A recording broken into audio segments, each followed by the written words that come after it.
Isang magandang umaga na naman. Thank you, Lord. Papasok na naman tayo. Pero bago yan, chichik muna natin yung kalabaw natin. Tingnan natin yung mga dapat palitan. Madami lang papalitan naman dito eh. Pero tumayo nitong kalabaw ko. So, sasahod na lang ako eh. Yan o, kinacheck ko dyan yung brake pad ko. Palitin na naman.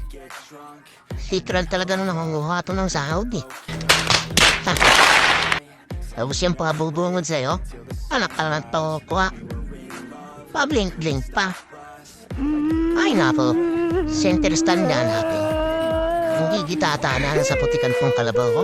Sa bagay, araw-araw nag-aararon. Check natin yung tulad ng makina. Ito po pala. Si-change pa ako. Anak na naman talaga ng toko. Buksan natin yung makina. Kalanda rin natin. Ay, magtutunog crunching na naman. Sinyaris na naman to na barya na lang matitira sa sahod natin. Nice. Meanwhile, Hindi nga pala rin natin dito sa office. May nakita na naman tayong problema. You know.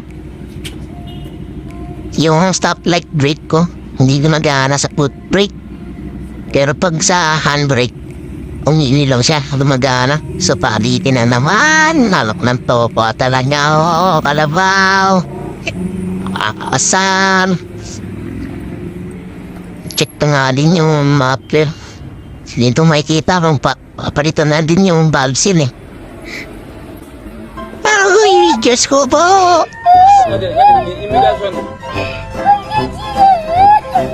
Romeo.